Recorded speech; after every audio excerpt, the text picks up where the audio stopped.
Ini adalah foto masa kecil Prabowo. Ia tak hanya tampan, tapi juga imut. Namun tahukah kamu kalau di balik senyum manis si Prabowo kecil ini tersimpan kenangan pahit yang mengiringi perjalanan masa kecilnya bersama keluarga. Ya, kiprah Prabowo Subianto memang begitu mentereng sebagai prajurit TNI. Potretnya yang gagah acap kali terlihat dalam balutan seragam Kopassus. Namun cerita masa kecil Prabowo tak banyak dikulik kepada publik. Meski lahir dari keluarga yang terpandang, ia harus melewati masa kecil yang penuh tekanan, rasa takut, sampai hinaan dan ejekan. Prabowo berasal dari keluarga aristokrat yang ikut mewarnai perjalanan sejarah negeri ini. Kakeknya Margono Djojo Hadikusumo adalah pengikut Budi Utomo, anggota BPUPKI dan pendiri Bank Negara Indonesia atau BNI. Nama kedua Prabowo diambil dari nama pamannya Subianto Djojo Hadikusumo, perwira yang gugur dalam pertempuran Lengkong di Tangerang, Januari 1946. Prabowo Subianto Djojo Hadikusumo lahir di Jakarta 17 Oktober 1951.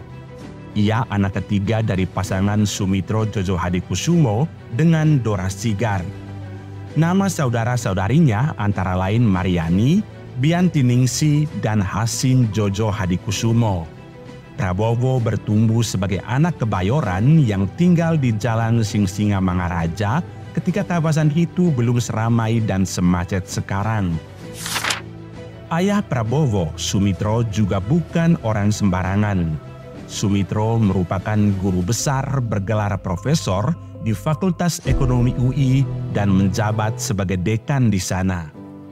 Prabowo kecil sering diajak Sumitro main ke kampus tempatnya mengajar di Bilangan Salemba, Jakarta Pusat.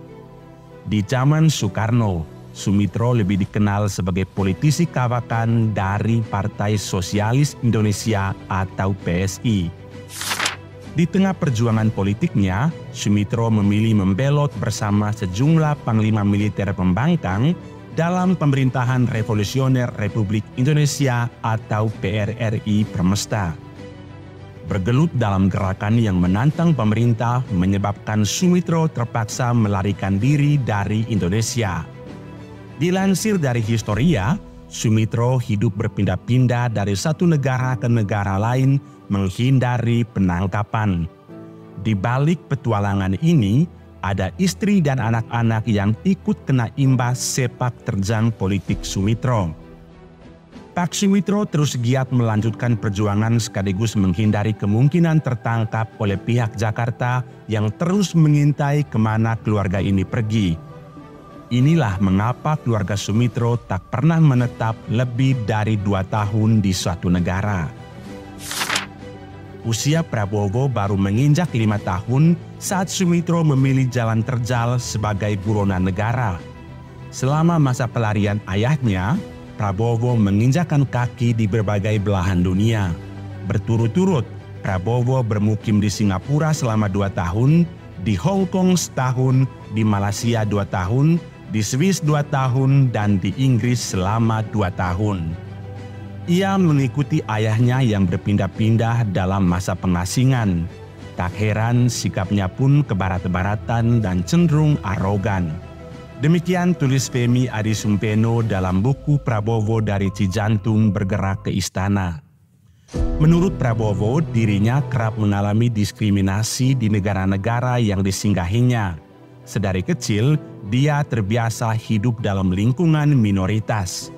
Lambat laun Bowo menjadi anak yang tangguh. Waktu saya sekolah di luar negeri, seringkali saya satu-satunya anak yang bukan kulit putih.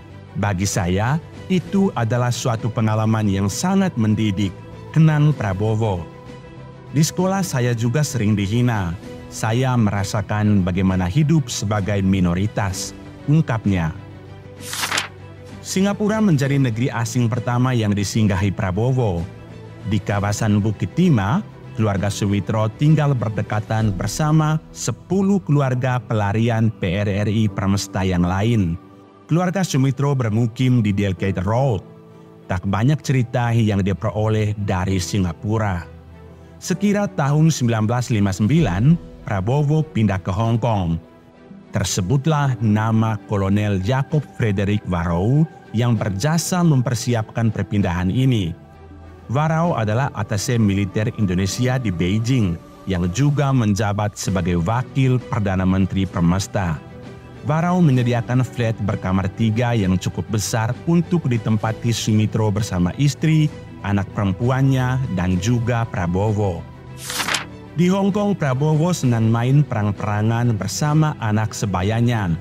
Ketika Prabowo mengetahui bahwa salah satu teman mainnya ternyata anak tentara, Prabowo meminta izin untuk dipinjami bedil milik ayahnya.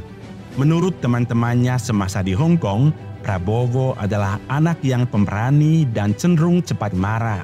Sisi temperamental Prabowo mulai terlihat di sana.